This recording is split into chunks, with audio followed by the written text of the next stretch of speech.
أعوذ بالله من الشيطان الرجيم. بسم الله الرحمن الرحيم. ألف لام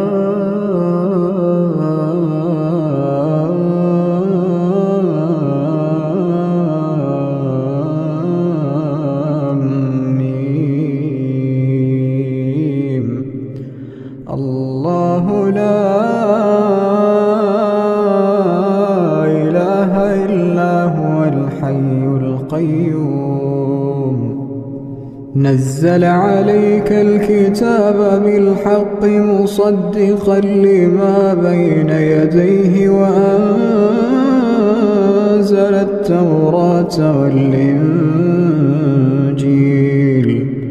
من قبل هدى للناس وأنزل الفرقان.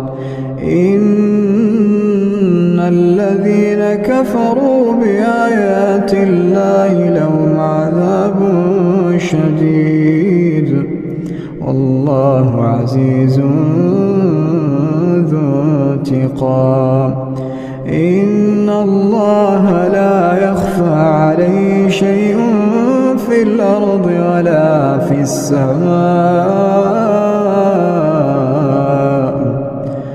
هو الذي يصوركم في الأرحام كيف يشاء. لا إله إلا هو العزيز الحكيم.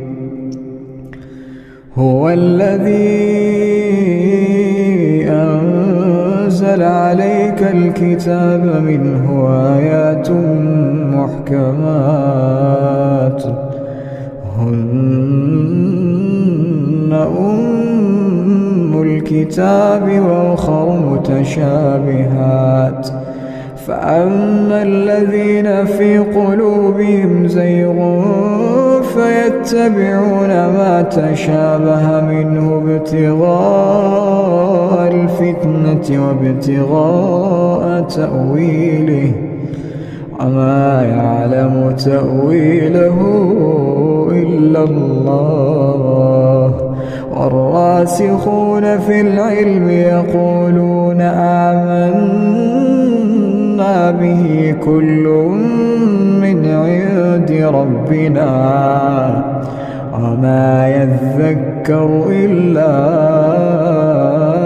أولو الألباب. ربنا لا تزغ قلوبنا بعد إذ هديتنا وهب لنا من لدنك رحمة إنك أنت الوهاب. ربنا إنك جامع الناس ليوم لا ريب فيه إن الله لا يخلف الميعاد. إن الذين كفروا لن تغني عنهم أموالهم ولا أولادهم من الله شيئا وأولئك هم وقود النار.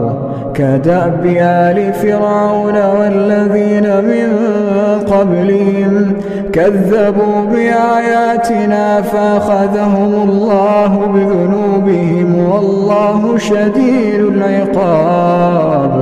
قل للذين كفروا ستغلبون وتحشرون إلى جهنم وبئس المهاد. قد كان لكم آية في فئتين التقتا فئة تقاتل في سبيل الله وأخرى كافرة يرونهم مثليهم رأي العين والله يؤيد بنصره من يشاء إن في ذلك لعبرة لأولي الأبصار. زين للناس حب الشهوات من النساء والبنين والقناطير المقنطرة من الذهب والفضة والخيل المسومة والأنعام والحرث، ذلك متاع الحياة الدنيا والله